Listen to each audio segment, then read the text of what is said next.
یہ بیماری ایسی ہے اگر کسی بھی انسان کو لگ جائے ظاہری طور پر انسان بہت خوبصورت صحت مند نظر آتا ہے، ایسے محسوس ہوگا یار اس سے بہتر اور صحت مند انسان کوئی ہے ہی نہیں،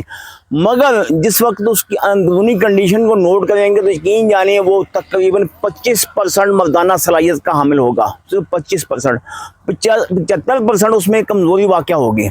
یہ بیماری ہر دوسرے تیسرے شخص میں پائی جاتی ہے، احتلام کا ہونا، جریان کا ہونا، یا قطرے بار بار آ جانا، پیشاب کرنے سے پہلے، پیشاب کرنے کے بعد ذرا سا خیال آ جائے فوراً لیسدار رطوبت خارج ہو جاتی ہے۔ تو یہ آپ کے سامنے درخت لے کے آیا ہوں، آپ دیکھ سکتے ہیں، پنجابی میں اس کو ٹالی کہتے ہیں، اردو میں اس کو شیشم کہتے ہیں۔ کرنا کیا آپ نے، اگر آپ کے جسم میں احتلام جریان کا مرض ہے یا قطرے آتے ہیں، پیشاب میں پیلا پن ہے، جلن ہوتی ہے، بار بار پیشاب آتا، تو ان تمام امراض کو ختم کرنے کے لیے آپ آسان سا طریقہ استعمال کرنا، آسان سا طریقہ۔ ٹالی یعنی شیشم کے پتے 7 عدد پتے لینے، پہلے دن رات کو پانی میں بھگو کے رکھ دیں، مٹی کا پیالہ ہو، برتن اسٹیل کا یا کانچ کا برتن نہ ہو، مٹی کے پیالے میں 7 عدد پتے اس کے 1 کپ پانی میں بھگو کے رکھ دیں، یعنی 1 کپ پانی ہو، برتن مٹی کا ہونا چاہیے، 7 عدد پتے بھگو کے رکھ دینے، صبح اس کو مل چھان کے پانی اس کا پینا ہے۔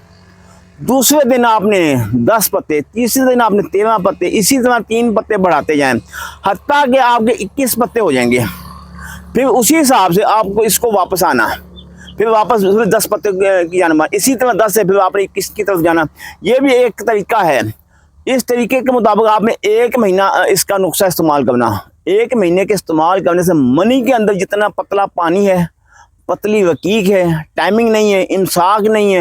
دیکھتے ہی نفس میں تھوڑا سا تناؤ آئے گا، جب نفس ڈھیلا ہوگا تو فوراً لیسدار رطوبت خارج ہوگی۔ یہ تمام امراض ایسی ہیں کہ انسان کو اندر سے کھوکھلا کر دیتی ہیں، جسم میں کمزوری پیدا ہو جاتی ہے، تھکاوٹ ہوتی ہے، سانس پھول جاتا ہے۔